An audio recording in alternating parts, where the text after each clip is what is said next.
waxaan ka tirsanahay galaas 4 qaybta hablaha waxaan xaq idin ka soo jeedin doonaa gabay adoon ah wuxuuna leeyahay sida tan waxaan dhammaan idin ka codsanayaa in aad qadar mirdhaa dhigina ama aysaan saan xogteeda gabigeedii soo gudbiyo wuxuuna leeyahay sida tan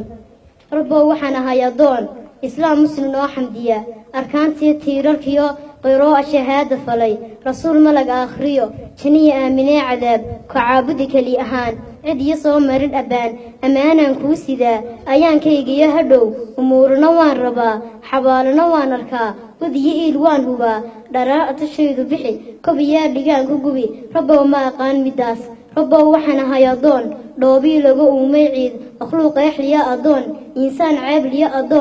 adoon kugu yidhi ilaah kalmaanahay iima badan qofaanahay eed badan ilowshuhu way astaan ilduubtuna way aqoon dhibbaa igu taal waswaas ka gulada macayga falan haddaanad ahayn gafuur jaliga dambidhaaf isii abuur baa noqon adoon khasaariya eedaynaar qiyaamuhu waa ayaan dharaa jikooyin badan awlaadana aan la tirin anfaacina aan la tabin hadduu ku lahaa adduun markuu eber taagan yahay dharaar arabaaxsan yahay kuleel qurax uumabaa rabbow naydmaynayse carshiga toddobada adoon harkii idinkaaga hela nakeera biyo wagtood rabbow jannadaada udug idhaan sawirkeed ahayn dagaan maqalkeed akeen afkaar baa lagu cabirin waxaa ku dhexroon ambiyo udgoonoo nebi maxamed cali iyo abubakar sadiiq ansaartii madiine iyo asxaabtii baan rabaa inaan la jiroo arkee adaa karayee rabbow abaajaal hay dhoweyn af iyo carab iyo qoraal sixiya arrintan ka dhaho hadday tahay sama adeeg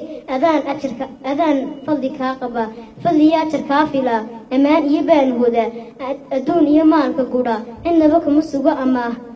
qofkii ooyaan dartaa kuleel olol iyo cadaab shaxiimay saarahayn rabbow iga keen ilmada idaajaa iyo watiin kolkaan arraxmaan akhriyo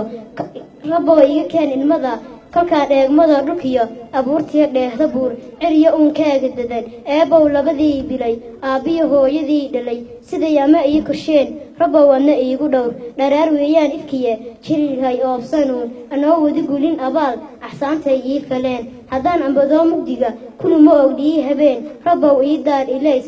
iftiin iyo nolol cuniya haddaan dhalaal adduun ugbaadiyo moodo ebid qormada shaydaankooda qaraabiyo moodo ehel ogaan maahee rabbow albaabka hanuunka jiro ammaan iga soo hadee qolkayga ikhlaas ku deyr caqiidiyo diinka ood rabbow iga dhowr ibliis ishiyo ruuxiyo shakalo wasalaamu calaykum waraxmatullaahi wabarakaatu